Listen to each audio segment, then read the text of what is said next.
Hello everyone, welcome to the third episode of Vividh. Today we have with us NavGurukul team. NavGurukul was started with the premise that everybody should have equitable access to opportunities. Every student should dream of, despite the situation they are in.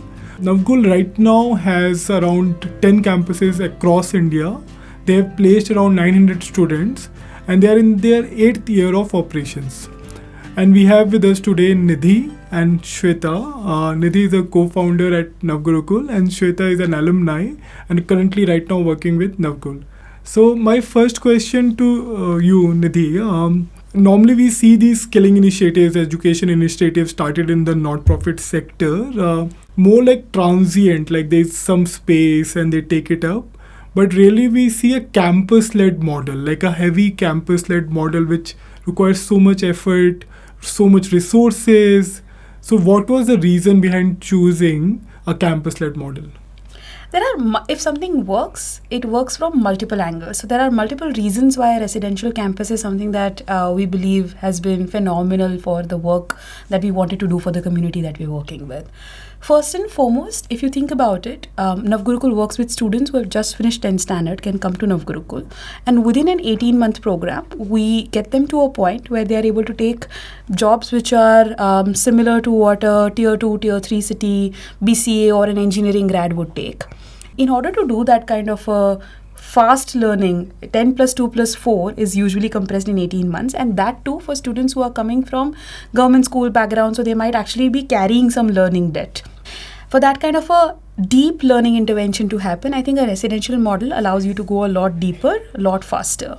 The fast is important, not just because NavGurukul needed it to be placed faster from any other stakeholder point of view, but time is currency for the community that we are working with. Almost 100% of the peer cohort of our alumni who didn't come to NavGurukul as a student were either married off or went to blue-collar jobs in the same time, within the 6 months of, for example, a girl comes to NavGurukul after her 10th standard. Right. If she wouldn't have come to NavGurukul, the 100% chances are that either she would have been married within 1 or 2 years or she'd be in a blue-collar job. So I think the time is a currency. They get a lot of pressure from their parents as well that, hey, why don't you earn 5,000 today instead of dreaming of a 25,000 and a long, stable digital economy career later, because the parents also have their own limitations of how they think about it. So that's the first reason. A particular space where you can bring the students in, like this is the age group, that 10th pass, that is also critical? We have designed our program so that we can work with people who are only 10th pass. Students who are beyond 10th pass can come. We have a community of 10th pass, 12th pass, pursuing college, have finished college.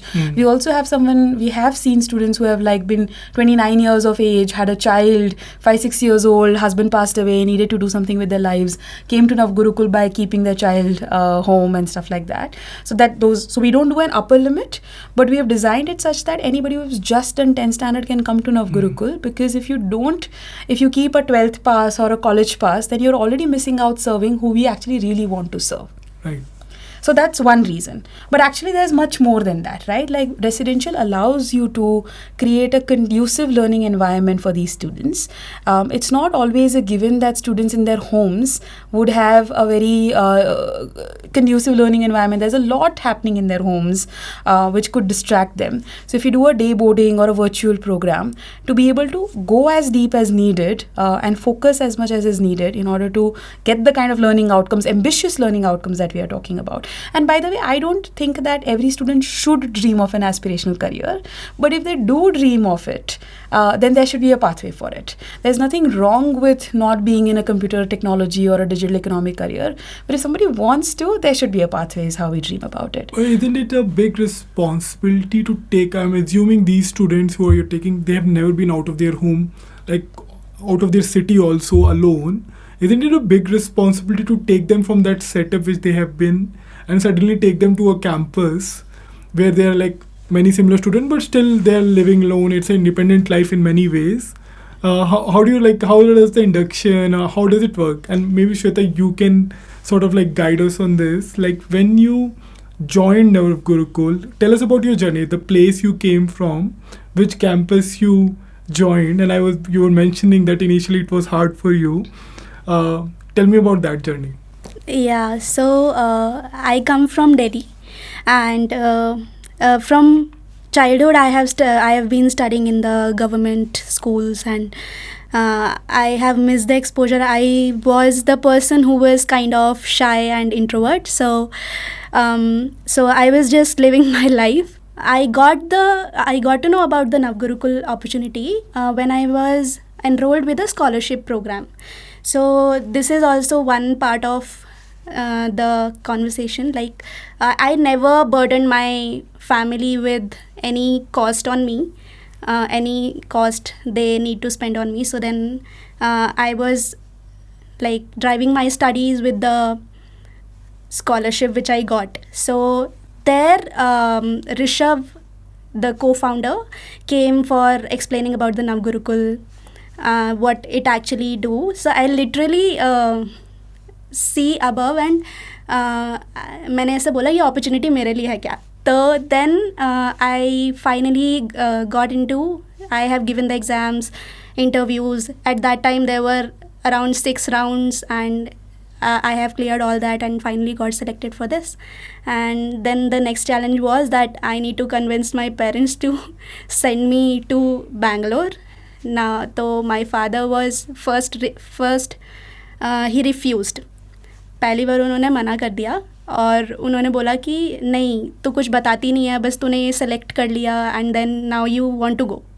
तो then after convincing him a lot, he finally agreed. And previously when we reached first, so there was a campus, like a small hut was there, and वहाँ पर जब वो पहुँचे तो he was like नहीं, यहाँ नहीं रुकना है, you should not be staying here. तो मैं एक बार को 1 दिन बाद या 2 दिन बाद I was convinced कि चलो ठीक है, आप बोल रहे हो नहीं रुकना है, जो भी है. बट पहले मैंने बहुत लड़ा. फिर my alumni friends, they convinced a lot my father. Alumni friends? Yeah. Ravina and my friends. So these are alumni who had already cleared or were part of NavGurukul. Okay. Yeah. And they were your friends? Yeah. Okay. No, they were not my friends. They but became friends. Okay, now they are your friends. That's how our friendship started. Okay. So then they convinced my father a lot, and then finally I stayed in NavGurukul. Her father That's stayed how with us on campus for 6 days. For 6 days. Before Okay. he was convinced to let her be. Actually, there is a story. There is something which is there. Just after I reached that one Hatwala campus, then we suddenly moved to the new campus, which is currently there. Okay. So You joined a different campus, the campus changed. yeah, yeah. That was a bigger, better campus, but हाँ. at a different place. हाँ, Okay. तो वहाँ पर फिर my father stayed for 6 days because उनकी तबीयत ख़राब हो गई थी because of traveling and everything. So हाँ, वही सबसे लंबा रुके अभी तक NavGurukul में. Yeah. So that's how I finally stayed in NavGurukul. This was which year? 2018. Yeah. Okay, 2018. Right. Yeah, so Nidhi, so once a student's journey start, beyond the 18 to 24-month course, and there's teaching around business, finance, design, what else a child is exposed to, what a student is exposed to, since he's or she's joining a community of like-minded students, very diverse set, I assume. What other things happen in that campus? There's a bunch that goes on campus, and in fact, I believe that the value of, other than the academia, School of Programming is our flagship program. Out of our 90% of our students are still in School of Programming, and some of them are studying finance, business, education, design. The rest of them. Other than our academia, which is important, I think everything else that goes on our campuses is actually what I believe adds a lot of value, which is another reason why residential works a lot, because it allows the format to do a lot more of what I'm about to say.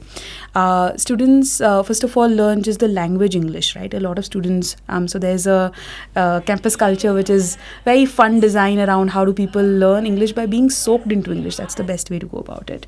There's a lot of trauma that a lot of students are carrying very often around physical, emotional, sexual abuse, even sometimes within their own homes. Right. So just sort of working through that, healing through that is a huge huge part of the process as well. There's a lot of another aspect, I'm just going a little quickly around different things that we do, is to learn to speak for yourself. Campuses are student-led campuses, and then so there's a lot of negotiation skills that students are learning, leadership skills that students are learning. Then there's an aspect, what we call life skills, where we are looking at financial literacy, digital literacy, communication skills, collaborations, critical thinking skills, and there are sort of like modules to work them through all of these aspects, which are really critical to make sure that there's a holistic learning that happens around students. There's a bunch of AI exposure that has happened as a part of the life skills curriculum as well as the tech curriculum.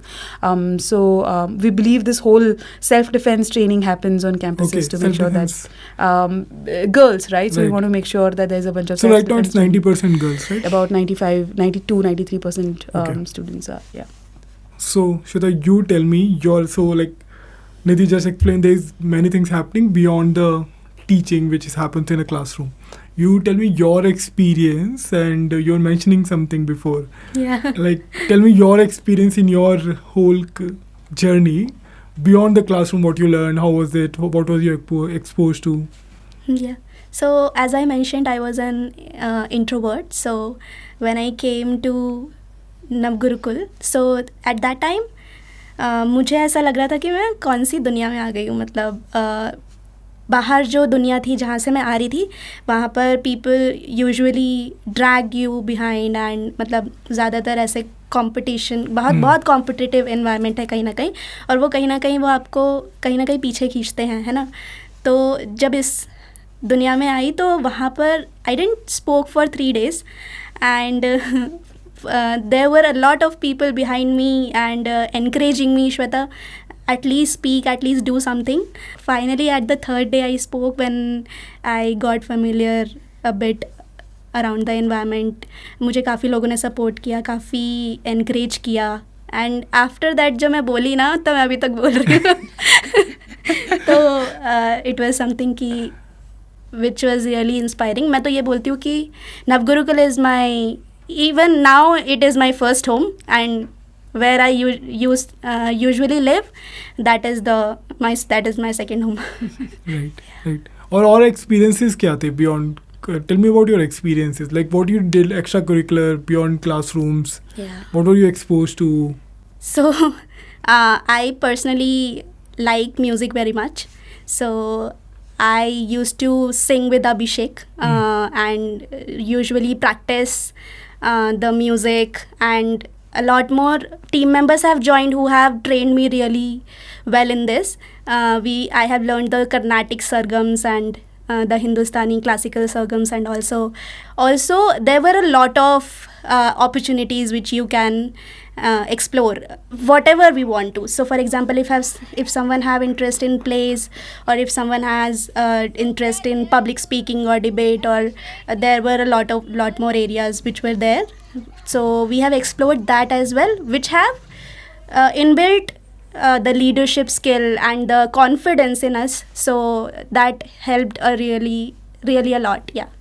They went to Udaipur jail. Yeah, volunteer. Yeah. So what was that about? Actually, I went to Udaipur jail for a different exposure. I didn't know what is going to happen there, and they were like कि कुछ कैदी हैं, उनको जाकर आपको ये सिखाना है, माइक्रोसॉफ्ट सिखाना है जो है. तो I was like okay, I will go. मतलब मुझे वो अपॉर्चुनिटी काफ़ी एक्साइट किया, क्योंकि बहुत डिफरेंट था, कैदियों के साथ काम करना है जाके, है ना. तो वहाँ पर मैं गई, तो जेल में मेरा पहला ही इंट्रोडक्शन था कैदियों के साथ. तो दे टोल्ड मी, उनको पता था मैं म्यूज़िक में बहुत ज़्यादा इन्वॉल्व हूँ, तो उन्होंने मुझे बोला कि आप गाओ कुछ.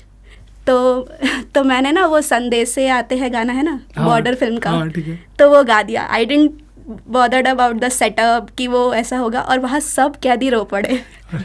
और फिर मैं अभिषेक से जाके बोल रही हूँ, वो लोग रो क्यों रहे थे, मतलब मैंने तो गाना ही गाया ना. तो अभिषेक अब वो किस्सा सबको सुनाते हैं कि श्वेता ने जेल में जाके बॉर्डर फिल्म का वाला गाना गाया और सब रोने लग गए.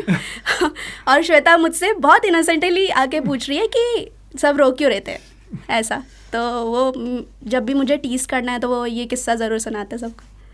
So that was also nice exposure which I had. So nice.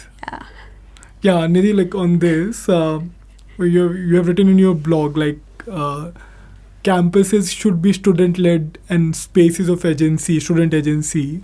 And I was wondering what this statement even mean when we spoke about education, right? When we speak about education, what does student-led being means? Because I've been campuses, we haven't came across this concept of being student-led, teacher-led mostly, and there's some extracurricular activities which we're going to manage as MBA students or something. Yeah.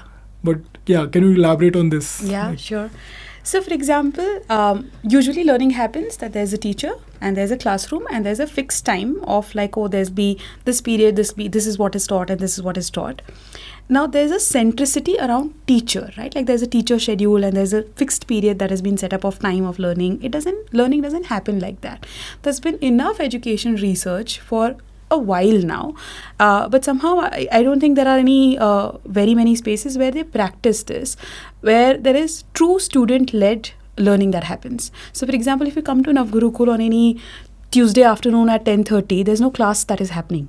There is a classroom where the students, there's a living area and there's a classroom where the students are all sitting with their own laptops and they are doing something on their own laptops. If you ask them what they are doing, each student will tell you that, I'm studying module 2, I'm studying module 5, I'm studying React, I'm studying Frappe.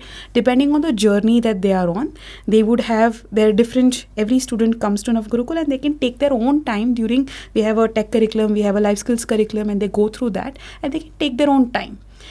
Some students, you and I can't be compared, we can't be forced to do any learning at any given time and the same amount of time. Right. Your starting point is different, my starting point is different. What you might learn in 3 weeks, I might take 3 months, and that's fine because we are not here to make sure that the curriculum gets done in 3 weeks or 5 weeks or 8 weeks, but that the student learns, which is what student centricity means. So our campuses and our curriculum and pedagogy is student-led.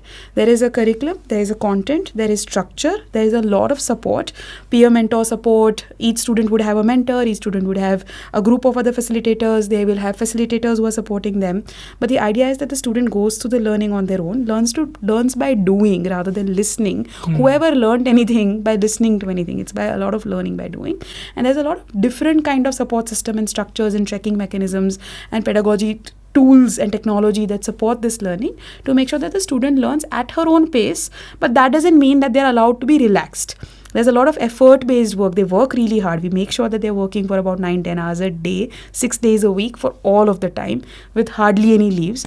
So there's a lot of rigor, but at the same time, it's done by themselves. And Shweta is doing a lot of work in this area, so she can add anything. Yeah, you also mentioned, right, that you felt initially it's not very competitive as how we have been in the school, right? Government schools or in any schools, you feel that very competitive. Everybody is pulling each other down.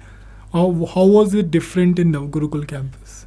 How was the community built around? Everybody supports you. What do you mean? What did you experience which made you say that? Yeah. So as Nidhi mentioned, that everyone have their own pace, right? So that is the beauty of the campus, that I didn't force to you need to complete this particular module in a week or something. If you are at on your pace, मतलब अगर आप अपने pace पे उसको complete करते हो, but वो कितना deepen you are grasping and आप अपना base कितना अच्छे से develop कर पा रहे हो, तो that is something which we usually focus on, जो मेरे साथ भी हुआ. In learning experience, we are focusing on how the students get engaged but not forced to. Engaged in studies, but they are not forced to do that, right? So that space we are creating through interactive curriculums and building interactive environments like hackathons or introducing AI to them. And also the main part which we are focusing on, that they are not forced to. So for that we have introduced the reward system. In this we are appreciating them for the positives they are doing, or also we are giving them the feedback regarding the things they need to work on, right? So that appreciation thing is working a lot. So if someone has done something and we are appreciating that person, and that person has seen that yeah, this is benefiting me and I got a reward for that, and then at the end the student can claim those rewards for getting incentives, right? So that motivation we are building through this reward system and all. And what's So- actually really unique is that the reward system, which a Is- lot of people do, yeah. but it's Efforts based. Okay. So a lot it's based on the efforts. The more efforts you put, you will get the rewards accordingly. So So it's not For like who's example. speaking the best English this month on Ah. campuses, but rather who's put in the most effort. So even if someone's not really speaking English well and they don't know how to speak well, but they commit to making sure that they're speaking English 100% of the time, however broken that is, and they are the ones who are constantly like, hey, how do you say this in English? How do you say that in English? As opposed to some, so for example, I might come with already knowing English very well, Yeah. and then I speak it well, but then 70% of the time I don't even speak it. Because Whereas- everyone has a different starting journey. Correct. So we support, we appreciate and the reward system categorically appreciates the effort, not necessarily output, while we hold students accountable eventually for the output as well, ourselves accountable for output as well. it's not about completing a project, but how much effort you are putting in that for learning that. Yeah, and is it always also like collaboration is also encouraged, or it's like individual efforts? Are there any exercises around collaborating together? Look, because one of the key part of learning is like it's a social experience, right? Yeah. Like you're not alone. You can. Does the curriculum encourages you to take help and help others also? Do you see that? Like, is that part of the exercises you do? Yes, definitely. We have mentor-mentee system and the coach system where the students who have come recently are mentored by the seniors, like not seniors, but the person who have put in the effort and got that knowledge, and now that person is capable of helping the person who have recently joined, right? And we have house systems in our campus to maintain that culture of getting supported by each other. So if in a house there are 21 people, so they are supporting each other to learn, grow, and even build that culture which takes them ahead in their journey. The design is such that the house succeeds if everyone in the house succeeds. Yeah. So each person has a tribe who is invested. Their own success is as baked in with everybody else's success. So there's a lot of collaboration in that sense. Right. So one of the point I wanted to bring is about placements, and like as we discussed, we have already placed around 900 students. How has been the placement journey? And one of the key questions I would like you to answer is, how did you convince the MNCs, the corporates, to hire NavGurukul students? How did you convince them about the quality of the students you are sort of like graduating? Absolutely. I think while we believe that NavGurukul's value is in a lot of the other things that students learn and the confidence that they get, from a student's perspective, and what we believe is the first thing that we definitely want to solve for is financial independence, which then leads to social agency for students, right?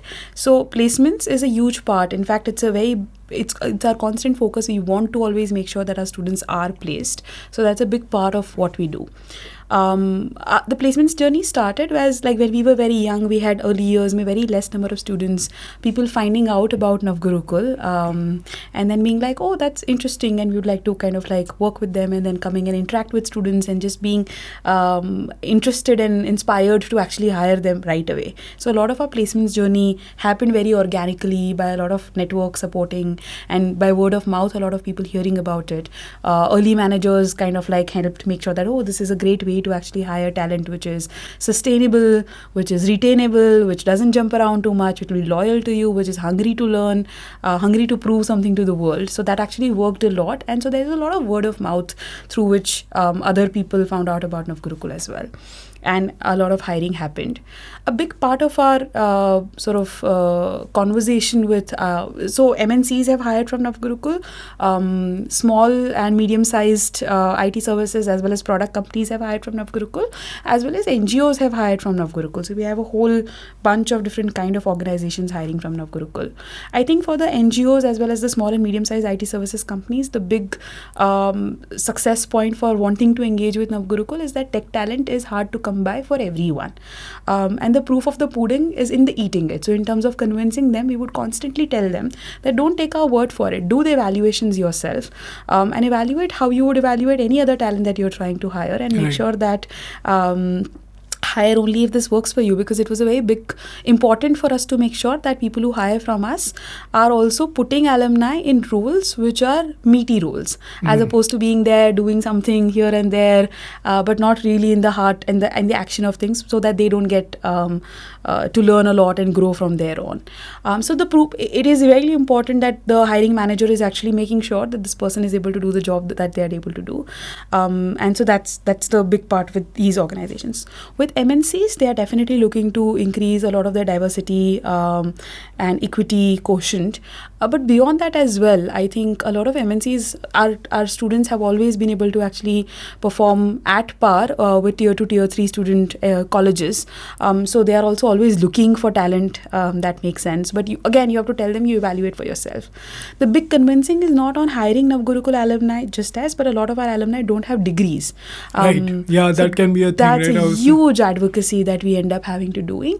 Having said that, we allow them eventually we tell them that you check skills like by like, right? If it's exactly the same, why wouldn't you consider this? And then a lot of people agree also. Some don't as well, and that's fine. There are students in our community who are with degrees, or we have made sure that they have finished degrees while in parallel doing NavGurukul.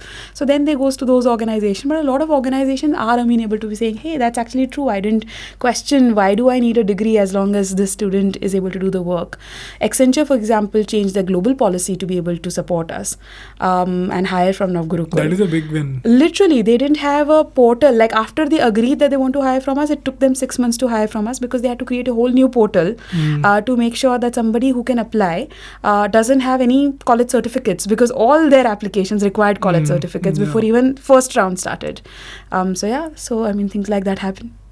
And how has been the student journeys beyond placements? Like is there a community, alumni community? I'm speaking from this space, I'm still connected to my grad school, they keep sending emails, and there's a big alumni community, and there's a support ecosystem. Have you seen that in NavGurukul from the community part? Yeah. The students who graduate, since it has been 8 There's years. a lot of warm, organic within alumni networks that they stay in touch, and we are staying in touch.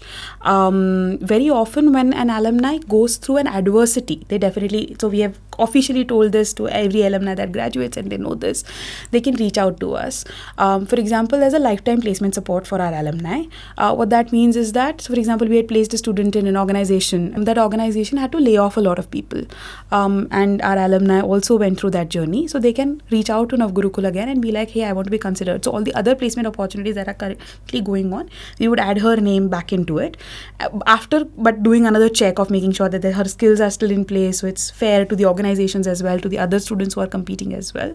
So we check another round of the communication skills are just as good, she's just culturally as committed to working hard and all of that, and that her technical skills are in place. After all of those checks are made, we include them in our database of people who we are trying to place actively. We also give them support if they do want to come back to the campus, they can, as long as they are sure that they want to work hard again and all of that. So that option is always open to students. So students reach out to us whenever they need something, even if not just because of layoff, but even if they were fired for non-performance, we have said that that's fine too. Within our campuses, when they are students, we have always said that, hey, it's about hard work. Not succeeding is okay. You have to keep working hard. So you went somewhere for whatever reason, you were not able to perform. Less than 1% students have been, much less than 1% actually. But there have been 5 to 10, 15 cases like this, where they came back to us and we said that, okay, you couldn't perform, that's fine. Come back if you are willing to work hard. So we check, we make sure. Even first time when students are coming, we almost have a D-cell round. That there'll be a lot of hard work, there'll be this, there'll be that. You have to live in a community, blah, blah, blah. We almost check for fire in the belly quite a bit. And so then second time we are like, come back, work hard, learn again. And then get placed again. So that kind of support we do a lot. We don't have a very formal, there is a WhatsApp group and all of that, but we don't have a cell within NavGurukul right now, which is actively engaging alumni. Like those who are doing well, we don't don't really hold dialogue with them. For example, there's an idea, and you're absolutely right, there has to be a lot of support. For example, there are multiple ideas right now in our head, and very soon, within next 3 months, where I'm actually currently actively hiring for this, someone who can run this very well. And it will happen from within alumni community. Mostly someone from our alumni will become someone who will become the alumni engagement manager. And the ideas would be around, for example, if you've been 2 years in the job and you want to go up, what does that look like? If you're becoming a first-time manager, what does that look like? If someone's not yet finished a degree, how do we ensure that counseling happens? Even relationships, people are exploring relationships. Like, we don't guide in relationships, but how do we set up spaces for them to be able to talk about what does relationships look like? And they talk to each other quite a bit, and how do we facilitate things like that? There's a bunch of things that we can do around pay forward. How can they volunteer more at NavGurukul? So all of these ideas, so far we have not very actively, until COVID we did. After COVID we have not actively done that, and that will be the next step for sure. Right. I will segue to you, Shweta. We talked about alumni experiences after the graduation. You have to tell me your journey after graduating. Like, how has been your journey? How has the pedagogy, the teaching has helped you? And how had you made the community, use the community which you were part of for 12 months, right? You had a 12-month program. What was your journey after you graduated? Yeah, so I have completed my graduation in like 7 months, you say. As it is mentioned that it is based on the pace. So you completed it early. Yeah, I have completed it early, and then I got that Udaipur opportunity, and after that I got an opportunity of making the students learn technology of the graduate students, the BCA graduate students of a college in Bangalore only. So I got that opportunity to make them capable of doing coding and learn coding. So that opportunity I got. Then I was the one who have first joined NavGurukul officially, you can say, as an alumni in the team. So then I explored, I got interested in that because I have explored the journey, was very supportive so far, and I got to know that my interest somewhere lies in education sector, and I love being engaged with the students, perform certain activities or perform certain things with the students, which really motivates me, makes me excited, and making them see being like going ahead in the journey. So that is something which is really excited me. So I have joined as an academic associate, the role which helps students from being joined till the placement level. So I have started from there. Then I have done that role for about 2.5 years, and then I got... It's a campus role. She lived in campuses. I lived in different campuses. So wherever the problems were there, I was there too. She really was like, wherever the highest problems are going on, we'd be like, Shweta, now you go to Tripura campus. Yeah, now you go to that you campus, travel across the campuses. Like, yes, I have been to Bangalore, then I moved to Tripura, and then I came to Pune. So that's how I have been to the campuses. So I would like to segue to another topic, and this I was reading about Samyarth, like it mentioned tech cooperative, and I came from Irma, and we were taught managing cooperatives as a curriculum, and the thing was, if cooperative works, it's really great because sort of like, as you mentioned, the effort you put, the cooperatives gives you that much, the amount of effort is proportionate to the profit sharing. The patronage system in a cooperative talks about that. Right. And I was curious how you're thinking about that in a technology services kind of environment. Right. Yeah. It's lovely to know that you're from Irma, and just Amul is such a big inspiration for what we are talking about. Lijjat Papad. These are cooperatives who have done lovely stuff in dairy or food processing, or creation and stuff like that. And India is such a lovely home for cooperatives, and yet we have not seen tech cooperatives around at all. If a community is if anybody, forget people from underserved communities, if there are a bunch of people who are working on a product, how can they become co-owners of that product or a service that they're providing? Especially for us, we've been placing students. I think that's great. We want to do more of that, a lot more of that. The dream is 25,000 students, girls being placed in tech careers. How do we also create opportunities for them to be owners of the work that they do, code that they write?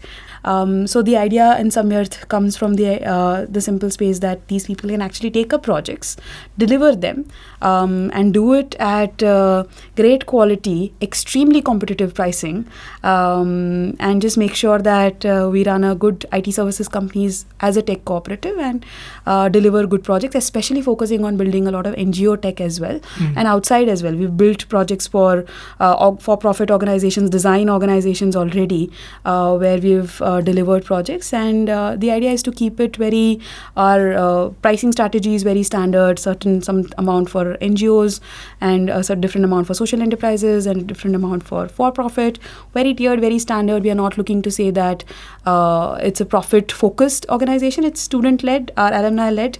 They'll be running it. There's a lot of support. It's not just alumni led right now. There's more seniority that is needed in certain kind of projects that we deliver. So that we also have a lot of mid-layer management and top-layer management as well. But the idea is, how do we make sure that everybody gets paid equitably, and over a period of time, this becomes an alumni-led tech services cooperative that they co-own, co-deliver, and do a lot of lovely work together. Right. So the principle is that the efforts of the profits of the technology is distributed as proportionally to the work being done. Yeah. And they become the co-owners. Right. Right. Yeah. And they can own which projects they want to work on, how do they want to go about it. There's a bunch of other such governance as well, but the idea is mostly around ensuring that they participate and become co-owners. And I was thinking like the kind of problems they will look for might be very different from a more for-profit kind of a technology company. True. They might choose sectors like this is a problem, this we should solve. So we will also be doing products within the tech services, like any IT services company does services as well as products. So we're already started working on certain products that we are building for our NG residential learning programs. A lot of use cases in AI around how can we, for example, one project that we are doing is how do we contextualize the errors. Students are learning programming, they see an error, they can't make sense of it. How do we, it's a very small lean app that we are making. How do we contextualize those errors in the context that our students understand very well, so that they learn to engage with errors well as opposed to be scared of it. Multiple different such projects, use cases, small, and this is all open source. We'll put it out in the net once it works very well in our context. There's something that we've already put out. So that's the idea. So we'll be doing products like this as well internally, and we'll be taking up IT services projects as well. So someone wants to build anything in tech, they can reach out to Samyarth, get it done through Samyarth, and yeah, that's the idea. Nice. Yeah, that's a good dream. Another point I had was NavGurukul camp. We talked about the residential model of the campus, and we also talked about how degree might become a challenge when it comes to convincing the organizations where the students are placed. And I was reading that you launched Zuvy, sort of like a degree program. Like, can you elaborate on the thinking behind launching Zuvy? Right. And I guess I got a hint because the reluctance in the organizations to hire students who don't have a formal degree. Right. So actually, just to, even in our residential program, we have now, so we said we have 10 campuses, right? So 9 campuses are in the image of the first campus that we started, where we said that anybody who's just finished 10th standard can come, we'll take care of the rest. They don't have to pay anything. Once you come to campus, we'll take care of the rest, we'll get you a job, we'll make sure that you succeed. Similar are the rest of the 9 campuses. There's one campus which we have done in partnership with a university, which we've just started. It's just started in July. Okay. It's with a partnership with an eternal university in Himachal, where we are also providing a BCA degree to our students. We are collaborating with them. A lot of the learning experience, and we are the knowledge partner there. We're making sure that students go through a very practical learning, ensuring that the whole what NavGurukul USP is, ensuring that they learn industry relevant skills, leadership leadership skills, the whole package. But they will also get a degree. So it's a 3-year program that we are doing, which is also a residential program. So Zuvy is not for a degree, and there is Zuvy, and so that's one aspect. If this succeeds, we'll do more of this as well. We will continue to do the residential, the first image that we have, because it supports 10th standard only, which is very important for us. Any girl who has just finished 10th standard want to come to NavGurukul. We don't want to create a barrier of further formal education. Right. The BCA degree requires students to have finished 12th standard. So we'll maintain this. We'll do the degree as well. The students who are coming to after just 10th standard, we encourage them. In our non-degree program, any student who has come, who has done finished 12th standard, we encourage them to finish their formal education as well. So that will continue. The BCA program with the degree will continue as well. Zuvy, the idea is that we have learned a lot in how learning happens. We are very focused on not learning, teaching them any specific skill, but making sure that how learning happens. Really learn to learn. Right. That's very critical. So we have learned all these lessons around pedagogy. Residential is very operationally heavy, and we wouldn't right now we are thinking, even if we, after 8 years of doing so much work, we are at 1,200, which is a huge number for a residential program. But we increase it to 2,000, 5,000, 10,000. That journey in that growth, right? Now we have learned how to do learning how to learn. So we're also doing an online program where we are doing a deep intervention for 11 months for those who are also already going to colleges but need to learn industry relevant skills. So that's our 11-month long deep program where we are kind of intervening with students who are already going to colleges. Over a period of time, we might start a fully virtual degree program in the Zuvy domain as well. The dream is like this. As we scale NavGurukul, we scale them on different aspects. We do different deliveries, residential, day boarding, as well as online. Residential, we have already deepened our roots in, which I think is the hardest. Based on those learnings, our expertise in how learning happens, we are creating new models of learning in online engagement as well. We'll do day boarding as well. And someday we'll do hybrid as well. That for some elements, people come through residential, then they go through online, then they go through day boarding. And there's a whole structure there. And then we scale across not just programming, but we do offer other schools as well. So these are the different dimensions across which we scale. Modes of delivery, residential, day boarding, online, as well as schools. So school of programming, but also school of business, where we are teaching them entry-level roles. We are preparing them for entry-level business roles, sales, marketing, HR, operations, and so on and so forth. We have a school of design, graphic design. We have a school of finance. We have a school of education. So we scale across. If you and I had choice of what we wanted to study, so should our alumni, everybody should have a choice architecture. So that's how we are building. Like, how do we build a choice? Residential is for those who are extremely underprivileged and may not have a home conducive environment and could not maybe continue formal education had it not been for NavGurukul. But there is a huge class which is at a point where goes to colleges but still underserved and doesn't learn enough in the colleges. So Zuvy is for that as well, and so on and so forth. Yeah, so Zuvy is people who are already undergoing college studies. Right. So that's a layer of technical education which is more industry relevant. Right. Yeah, and it'll be interesting how that experience plays out. Like, do you foresee in like how Zuvy compared to other, like I'm thinking of other colleges, like they might be competing with BCA, BTech, colleges, and like the Zuvy coder might be how it competes in the environment, that kind of environment. Right. I mean, it's in general, NavGurukul is very about collaborate rather than compete. How we philosophically think about all our work, everything that we do is actually open source. So anybody who wants to pick up our curriculum, pedagogy as is, there's a organization that came and does some work, it's even for profit, and asked us that, hey, do you want to kind of like, where do you get placements done? And we opened it up. Like, they know all our placement partners. Anybody who can serve people and wants to serve people and does work is great. So largely it's about collaborating rather than competing. And even within Zuvy, it's not as much competition with other BCA graduates because these are BCA or BTech graduates that we are working with. Okay, so it's also for BTech graduates. Like, so Zuvy is open source, anybody can join, or it's like the college as long as you're from underserved communities. So for example, a lot of our Zuvy sourcing of students right now is through other NGOs that are doing scholarships. There's a lot of work that's happening for people who from underserved communities to get scholarships to go to colleges, because nobody had thought of any other model up until NavGurukul started doing what we are doing in higher education alternative space. it's rare to see this kind of a very deep skills-based higher education alternatives. So a lot of very well-intentioned people, of course, has supported people to go to colleges, which is great as well. But not always do colleges make sure that they get the industry relevant skills. So that's where we collaborate with them rather than compete with them, saying that, hey, okay, you're going to college, great, degree is taken care of, awesome. How do you also take care of industry relevant skills?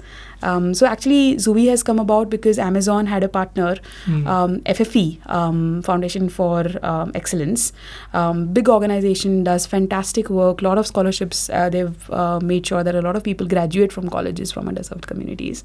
So Amazon is our funder as well, their funder as well, and we all came together. So a lot of FFE scholars who go to a lot of tier 2, tier 3 city colleges, or even sometimes triple ITs and NITs, and we work with those students and we work with them through Zuvy and deep intervention and ensure that they get. And Amazon actually said that if they are able to clear our interviews, they'll give them internships as well, and they are doing that. We've placed about 150 students, if I'm not wrong, in Amazon internships already. Nice, yeah. One of the things which came to my mind was when you're talking about like you keep it open source, you like want to collaborate, like in India it's a labor surplus market. Like you have more people seeking jobs at any given point of time, then they're good quality jobs. And how do you make sure like gatekeeping the entry points of NavGurukul programs? Well, I see there might be people who might not need it so much, might also apply, because anything which comes in quality, like they might have their social privileges already, economic privileges, but they still might have access to a quality education. Right. Like, how do you do that gatekeeping or like privilege check for these students? Like, no, privilege check is exactly the word that we're using, and we are talking about this quite a bit in the organization right now. So for example, early on, when we had our own campuses, there was a lot of self-selection. Living on NavGurukul campuses was not easy. Someone who was privileged would choose not to. But as our work got recognized, we have government partnerships where we don't take any money from government, but they provide us with infrastructure, a building, and they take care of security and food and maintenance of the building, and we go and run our campuses there, which are definitely slightly better and government. So there's a lot of trust in the community, and more people then want to kind of like, it becomes that kind of aspirational. So now what we are doing is making sure that there is a multi-pronged privilege check that we are looking at, where the idea is we look at definitely economic barriers, as in what are their economic markers, and look at the EWS. Is EWS the right word? economically weaker sections. Right. So then we look at the economic markers. Then we also look at certain social privilege markers. Not because none of them are 100% indicators. So as we design privilege check, I think what is really important to keep in mind, as you write law, right? Like there's a saying in law that when you write law, even if criminals stay outside, we need to make sure that it's written in ways in which somebody who's innocent doesn't go to jail. Yeah. That's important. Similarly, as I think about the privilege check, I think that has been my guiding principle as well, that even if someone who comes in who might have some privilege, if not a lot, and there is definitely a lot of spectrum. There is a child who came to us who had, we could see some economic privilege. They were not very well to do, but they were better off than our other students mostly. But there was a lot of social disprivilege that she came from. There was some abuse that was going on in her home, and we said that, hey, we want to work with this student. And so we brought her on, knowing that her economic marker was actually higher than what we are okay with. Yeah. So that I'm okay with, that some students who might have some economic privilege still come in, as long as we are not keeping by mistake someone out who actually doesn't have privilege. But even you have in to create privilege sections, there will be a gender disprivilege always. Like you find that kind of a situation. While the focus remains, we want to serve people from underserved communities. We are very focused on economically underserved communities. Within that, as socially disprivileged as possible as we can go. So we, by design, go and work with NGOs. We have people who have come in from HIV positive orphanages. We have people who have come in from the remotest part of the country, conflict-ridden zones. So various different kinds of urban and rural. We focus on rural lately quite a bit. So all kinds of scheduled castes, scheduled tribes. We worked with social welfare departments of governments quite a bit to reach out to right students. So that focus is always there. And so as we do the social privilege check, what we say is that shouldn't no one marker in a country like India, because economic privilege, there's no real data actually right? Like, so there is that also. So we do a lot of different to ensure that not all privileged students are also not leaking and taking up seats for those who are really more in the need. So we do things like which school did you study, which is always an indicator. Not always, but often an indicator. Then we also look at what kind of a house or what kind of assets does the family own, parents' education, so variety of different things other than family income. And then we have a formula that if they can clear 4 out of the 7 criteria that we have, then that means that this is a student that really works for our, wherever in doubt, we check for all of the 7 privilege checks. Right. It's a lot of work. But it's also, I think, important as we scale to make sure that we are ensuring that we are serving who we want to serve. Yeah, and also as you become popular, more well-known within the ecosystem, you'll have those kind of challenges. Right. Yeah. As I was reading the website, one other thing which pops up was Sama, and there was link Sama as an initiative to provide digital assets to girl students, right? Like, if I was broadly understanding. And I was wondering, what prompted this idea? You're connecting 2 different things. There's a recycling part. Most of our digital assets don't get recycled. Right. Plus, there's a need on the girl students. Even students in low-income communities don't have smartphones. Right. Forget the laptops or the devices. Right. So is there a attempt to marry these 2 different things? What's happening at Sama? You got it. That's exactly it, right? India is the 3rd largest producer of digital waste. A lot of it is coming from our assets not being recycled. And every 3-4 years, let's say when large corporates have to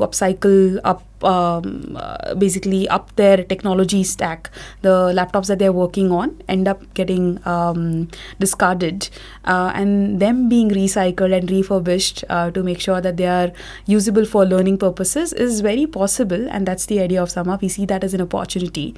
As we are doing this work, both within NavGurukul, we need laptops and so on and so forth. But actually, because we collaborate a lot with governments and other NGOs, who are working a lot of grassroots work to they are doing some work in primary education or wash or hygiene or multiple different things, and they need assets as well. And we work with government departments quite a bit for the work that we do in Meraki or a lot of different things. And we've seen that assets is still not a problem that's solved. And beyond that also, when we so one of the innovative things that we are doing, so we take laptops, there are lots of laptops that corporates are looking to discard. We take them, we refurbish them, we prepare them, we ensure that they have the right software for learning, the right content, etc. Tracking mechanism of even how much is it being used, how much learning is happening, so that there's a good full-fledged rounded thinking around these laptops are being used well. And then we give it off to various different organizations that are doing grassroots amazing fantastic work and need these laptops, and also use them in NavGurukul. So that's how we are thinking about Sama. Yeah, that can be empowering in the sense. I think there was an initiative called 1 laptop per child long back, empowering someone with a device, connects them, they can do more activities. Right. But not just by buying new laptops, right? That 1 laptop per child policy ended up, if you evaluate that, there's a lot of value from it as well. But at the same time, very costly for governments and so on and so forth. So how do we and also environment, right? It's a real challenge. If anybody today is doing any kind of social work and not thinking about incorporating environment in the work that you do. For example, right now we are in the process of making a campus of our own. So far our campuses are either leased campuses, which are we are paying rent for it, or they are being given by governments or other NGOs, and we are utilizing the campus. This is a different kind of campus we are making, where it will be a completely zero waste, net zero energy consumption, green campus that we are building, which will be our own campus. So environment is something that anybody who's working anything, if you're not thinking about the environment implications, our Bangalore campus is a water guzzler. It's every time I love the work that we do there, but it's terrible how much water we end up using on that campuses. So everybody should think about environment. So Sama is from that response as well. It's not both, right? Like in one laptop, but just buying new laptops, while this is anyway an unsolved problem. How do we reconcile this? And Sama is actually led by someone. It's within NavGurukul, it'll be a not-for-profit NavGurukul subsidiary actually. Manisha and Nitesh, who's one of our alumni as well. These two people will be leading Sama completely. And so it's very passion-driven for both of these people, and that's how we started this. Nice, interesting. It's very interesting how NavGurukul has these very initiatives like incubating, becoming a sort of like an incubator of new initiatives. Samyarth, Zuvy, Meraki. It comes from what we are talking about, right? We really want to collaborate rather than compete, right? So if there is someone who is a hungry co-founder, founder kind of a person, for example, Sama is a different initiative, laptops. Getting access. Manisha was very passionate about it, so she started that, and we are fully supporting it within. And it's a formally NavGurukul subsidiary, not for profit. Right. And even for a residential program, for example, like I said, we want to create a choice architecture. Yeah. For example, if someone can think of, hey, social influencer, and I recently found out numbers, you think that's not a certain career pathway, but actually there is some wonderful sort of metrics that you can see that a lot of people can actually decently make money. I thought that unless you are really big, you don't make money from being a digital media influencer, but actually that's not true.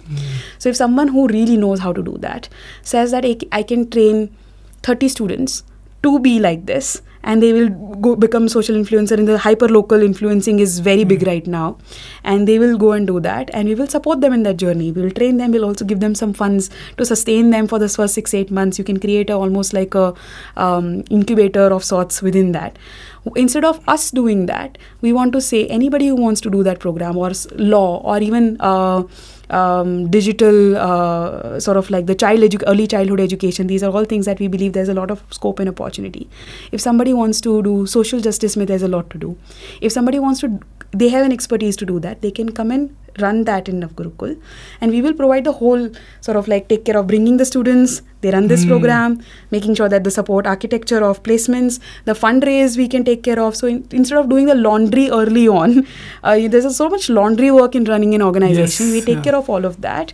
We give them the philosophy of how learning happens, and they run the course. Our SOB course is actually built by that. Sonal and Anurag. They're part of the Nudge Incubator. Right? We actually recommended them to Nudge. And fantastic work by their team. They came to India and wanted to do something like this. We said, hey, instead of figuring out your own students, which will take you a really long time, come do this with NavGurukul students. And they built the SOB course, and it's working fantastically, and it's co-owned. We also have that curriculum. They can use that curriculum in different aspects as well. So we actually do think of ourselves, and we invite anybody who wants to do work with our students for any specific things or anything else within the ecosystem, which is around ensuring that people from underserved communities have right learning, environment and resources and opportunities. We want to really collaborate in any way we can help, we want to. So sort of like NavGurukul becomes the rails, and anybody can sort of like have their train running on that rails, like with an idea. Absolutely. We've already incubated 3 of such initiatives, and looking to do more of that. Right. Yeah. Zuvy is like that as well, very passion driven. Someone started, and that's how it went. That's interesting. Yeah. What are the things you are really proud of, since you have started your journey with NavGurukul? Yeah, so there are a lot of things which I am proud of. So the very first thing was that I have traveled alone from Bangalore to Delhi to not let my father get troubled and get ill again. So I have made that travel. By being in Delhi, I've never gone out somewhere alone for traveling. So one thing which is I'm proud of, now I can travel anywhere so easily. Then the second thing is I have paid all my financial loans. I'm financially independent now, and I'm able to support my family, ensuring that my sister get good education and then make their career. So one thing is that, and I am a part of delivering the impact and able to see that in front of me, that a student who joins and are getting placed and making their life and entering in the life which is dignified, and they are earning and making themselves financially independent and growing more. And I'm also very proud of the life I am living now. And I have a voice in my family now. My father now listens to me more.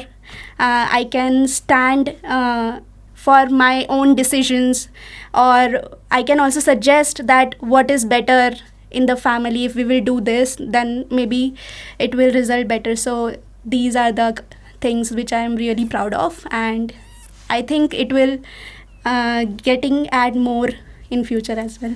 Yeah, and this is so surprising, like you said, about seeing the impact you have done in the students. Like, I cannot say I've worked in 10 sector 10 plus years in social impact. I'm like, I'm very skeptical about my real impact so far, like rather than making PPTs and writing things. But it's like good to see that at a young age that you can really see the tangible difference you make in the lives of others, actually. Right, yeah. So Nidhi, one of the thing I had in mind was, since the initial days of NavGurukul, like you started the residential campus with the idea in mind and you were part of the team, what has really surprised you over the years? Like, that was the initial thinking, but this has come up, like this we never thought would happen, or this has changed your perspective about how learning happens. What are the one or two surprising things you have seen? So I think that's a fantastic question, by the way. So I think not just a surprise, but like, so when we started, we had the hypothesis that this can happen. But we also didn't know, right? Like, if you think about it, someone who's just finished 10th standard in a government school has a lot of learning debt. Within 1 year, when we first started, can be placed in jobs which are held by engineers, entry level, right? Like, can this happen, really? We wanted to try it. It was like one of these mad things, right? Like, this is something that we really want to happen, so we will try. Now, after placing so many students, our faith in the fact that it can happen, it very well can happen. When we were younger, actually, even someone from Nudge community very lovingly one time told us that we initially thought that this is great that you folks are making it happen, but will it scale?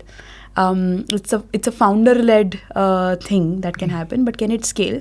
And now our faith in the fact that it can very much, in fact, when this was told to us when we got selected as a second-time accelerator, we are one of the few organizations that got accelerated, and so they were like, oh, actually you proved us wrong, right? Like, you productized this, and then the key ingredient there is that ensuring that the agency is always kept intact, that it is student-led, it is alumni-led.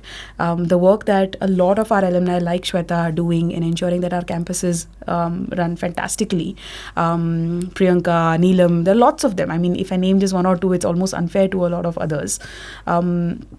So that our faith in the fact that not only can it happen, it has happened.